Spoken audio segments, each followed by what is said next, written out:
Assalamualaikum warahmatullahi wabarakatuh. Selamat siang Bapak Ibu Guru.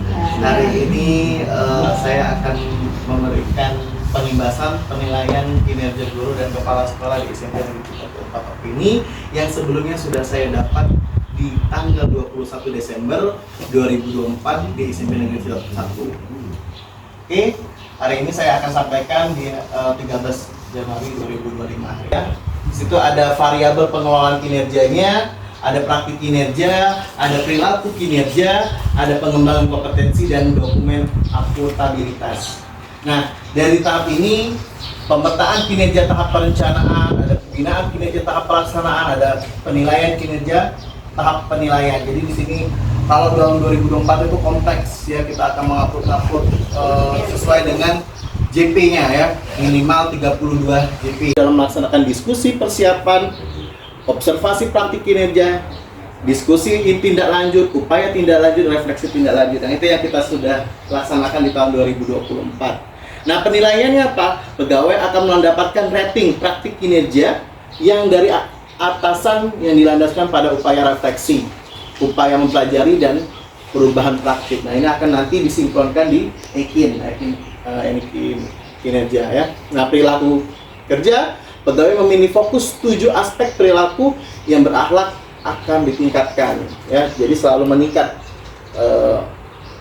EKIN itu ya, penilaiannya 2004 kemarin yang kita nyari sana nyari sini ya, sertifikat ya di mana dan apa buat LAK yang itu laporan-laporannya gitu ya.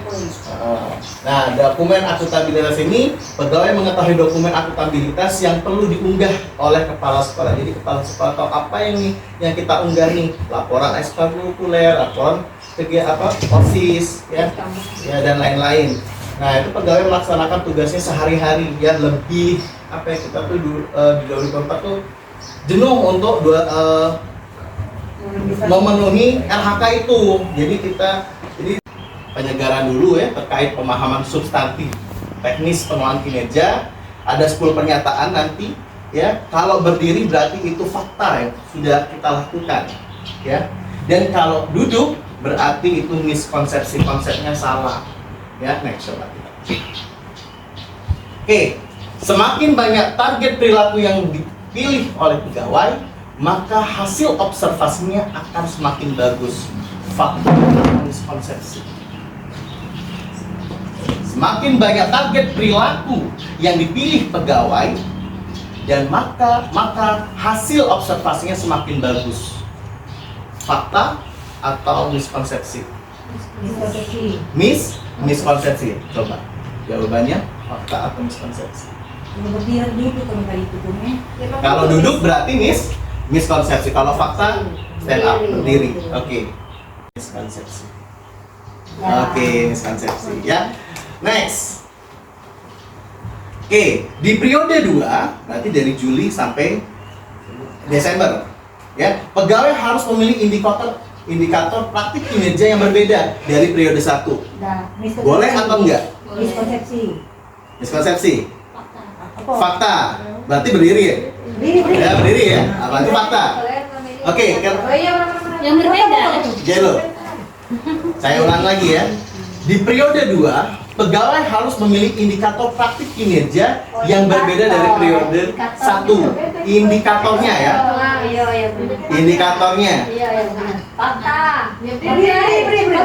Indikator berdiri. Oke. Coba Ibu. Saya kan ini foto dulu. Oke. Iya. Jangan ragu ya, Mbaknya. Iya. Berdiri. Oke, saya memberikan apa alasannya. Kenapa sih kok periode kedua ini pegawai harus memilih indikator praktik kinerja yang berbeda dari 1? Kan disesuaikan dengan raport sekolah. Disesuaikan dengan raport sekolah. Oke. Karena di awal itu memang kita harus memilih dulu, seperti kemarin kan mana yang harus diperbaiki sesuai dengan raport sekolah. Terus di awal di periode pertama kita pilihnya kesepakatan kelas. Terus yang periode berikutnya milih metodologi ya. Berarti indikatornya bisa berbeda. Coba fakta atau miskonsepsi. Ini 2024. Oh, Contoh, ini yang kemarin, jangan 2024 yang kemarin. yang kemarin. Bukan indikator yang berbeda itu nggak apa-apa kalau sama di periode 1. Berarti yang kemarin belum paham gitu nih. Ya berarti ya kemarin tuh sekolah buat ngantar itu baru. Yang sudah tahun ini baru. Tapi yang dipahami ada persentase dari mutu kan nggak boleh lagi pilih itu kan. Iya. Pokoknya periode kedua itu lain. Indikatornya Berarti boleh dari periode 1 sama nih, Pak tumpuk ke periode kedua boleh sama. Ya. Iya, sudah berlanjut tahun. Cicil atau tidak perlu menunggu semua satuan pendidikan selesai tahap penilaian. Miskonsepsi atau fakta? Miskonsepsi, coba. Tidak seluruhnya. Ya. Jadi kepala dinas itu uring-uringan nih. Kalau ada satu sekolah yang masih mengumpulkan RHK-nya, dia bingung, ya tidak bisa diupload ke BKN. Makanya kepala sekolah ngejar nih, ya kan, ya ngejar juga banyak nih. Guru harus RHK harus selesai. Karena kepala dinas nggak bisa ngupload ke BKD. Jadi kalau sekolah belum ngumpul nggak bisa Ya baca, makanya ditunggu. Baru Sama saya ikut kemarin. Iya, ayo. Itu fakta. Harusnya ini selesai tanggal sekian, harus selesai karena harus diupload. Mungkin dari dinas mau upload ke BKD, BKD langsung ke BKN gitu ya. Harus bersertifikat. Tidak. Miskonsepsi coba. Miskonsepsi. Tidak seluruhnya sertifikat yang boleh laporan-laporan lain yang mendukung. Oke, next. RHK menambahkan kompetensi bisa diubah meskipun SKP-nya sudah disepakati. Bisa nggak RHK? Bisa. Bisa. Tinggal konfirmasi aja dengan kepala sekolah. Fakta. Fakta.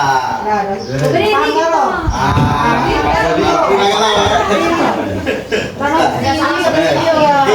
Nah ini nggak bukan miskonsepsi atau fakta, tapi kita alasan ya. Apakah kepala sekolah dapat mengirimkan penilaian kinerja guru kepada kepala dinas meskipun belum semua guru telah selesai di tahap pelaksanaan? Tahap pelaksanaan. Katanya tadi Tidak bisa. Iya, harus seluruhnya harus selesai semua baru bisa Macam kemarin Pak Maulidin kan? dinas. Nah, guru Pak Maulidin Tapi sudah diselesaikan punya Pak Kalau Maulidin. tidak itu Oh, bisa, nggak bisa. Kepala sekolah itu ngupload ke dinas. Jalur Seleksi ya 2024 pengelolaan kinerja, penyelesaian pengelolaan kinerja guru dari kepala sekolah 2024. Next. Nah, aktor implementasi pengelolaan kinerja guru dan kepala sekolah. Next. Bawa lagi. Nah ini ya alur koordinasi pengimbasan pengelolaan kinerja ini dari BGP atau guru penggerak, laju ke narasumber, ya, ke dinas, lalu ke BKD, baru ke guru dan kepala sekolah. Next.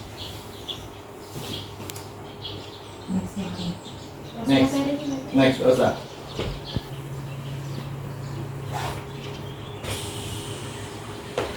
Nah ini penyempurnaan pengelolaan kinerja tahun 2025 ya, yang sebelumnya kalau kita 2024 itu ribet untuk nyari uploadan sertifikat, ngurusi dokumen, laporan-laporan lain, di tahun 2025 ini lebih simple, lebih dipangkas ya RHK yang kita akan laksanakan.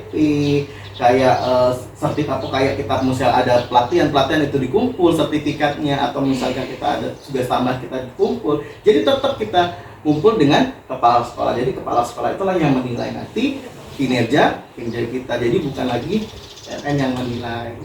Next. Menteri Dikdasman ya Abdul Mukti, para guru tidak perlu lagi menghabiskan banyak waktu untuk melakukan pengelolaan kinerja mulai tahun 2025 Januari ini ya. Pengelolaan kinerja guru, kepala sekolah maupun pengawas yang lebih simpel, tidak ribet dan tidak perlu ribut ya. Sasaran kinerja pegawai dalam pengembangan kompetensi berbasis poin itu tahun 2004, dan bawahnya tidak perlu poin, tidak perlu mengunggah dokumen, hanya satu dalam satu tahun ini ya. Next. Sama aja nih. Next. Nah ini lambang ektim kita yang terbaru pengelolaan kinerja ya, lambangnya huruf kayak panah gitu ya, bentuknya E kinerja. Yang tagline-nya mudah, bermakna, Ya, tahun 2025 muda, bermanfaat, bermutu untuk semua. Oke, next kita lanjut. Tagline-nya seperti itu ya, IQ 2020. Substansi penyempurnaan pengelolaan kinerja guru dan kepala sekolah. Next, kompetensi guru. Daftar indikator kompetensi guru berdasarkan di Dagman tahun 2026 gitu ya. Nomor 2626 tahun 2023 tentang model kompetensi guru. Ya, yang itu ada kompetensinya pedagogik ya, ada satu lingkungan pembelajaran yang aman menyaman bagi peserta didik. Itu nanti dari 4 kompetensi ini kita pilih nih ya, salah satu saja. Misalnya pedagogiknya yang kita mau apa nih, acuan kita masih tetap milih indikator tapi tidak banyak seperti yang tahun 2024 kemarin. Kita ambil perbedaan, misalnya kita ambil dari pengembangan diri melalui kebiasaan refleksi. Jadi kita selalu memotivasi merefleksi kegiatan belajar mengajar. Itu bisa kepribadian. Lalu sosial kita pilih nanti misalnya kolaborasi untuk peningkatan belajar. Mungkin di situ ada kombinasi model-model pembelajaran. Itu sosial atau cara kita mengajar atau cara kita berinteraksi, cara bagaimana konseling dengan peserta didik ya. Itu profesional. Misalnya kita pilih yaitu kurikulum dan cara menggunakannya. Nah, ini sama seperti membuat media pembelajaran ya. Guru di bulan Oktober sampai bulan Desember tambahannya yaitu mendapatkan predikat kinerja tahunan. Nah, penilaian akhir final kita di bulan Desember. Kepala sekolah juga itu banyak ya tambahannya untuk memberikan tambahan kepada hasil refleksi peningkatan kinerja dan pelaksanaan kegiatan pengembangan kompetensi guru, dan tambahannya mengkonfirmasi ketersediaan dokumen akuntabilitas pelaksanaan tugas pokok guru. Nah, jadi kepala sekolah juga ngecek nih yang sudah kita sepakati di bulan Januari, Desember kita harus mana nih buktinya. Nah, itu ya, jadi di bulan Desember atau 3 bulan ini kepala sekolah juga ngecek tuh gitu, mengonfirmasi ketersediaan dokumen akuntabilitas pelaksanaan tugas pokok, dan tambahan yang terakhir itu menetapkan predikat kinerja tahunan. Jadi dinilai oleh kepala sekolah yang kinerja kita, baru dilaporkan oleh kepala dinas. Oke, next. 2025 terdapat 3 kemudahan untuk agar Bapak Ibu bisa berfokus. Yang pertama, dilaksanakan 1 kali dalam tahun, tidak perlu mengunggah dokumen, tidak berbasis poin. Sistem semakin praktis, transisi pun lebih mudah. Oke, itu saja Bapak Ibu ya. Terima kasih Bapak Ibu. Ini sosialisasi yang sudah saya dapat dari SMP 1 kemarin ya. Sudah saya himbaskan ke kawan-kawan di SMP 34. Semoga kedepannya LHK kita memang sesuai dengan apa yang diminta oleh dinas, apa yang diminta oleh Abdul. Mungkin tadi yang pengen tadi apa tadi mudah, tagline-nya mudah, bermutu bersama. Akhirnya selesai. Oke, terima kasih. Wassalamualaikum warahmatullahi wabarakatuh.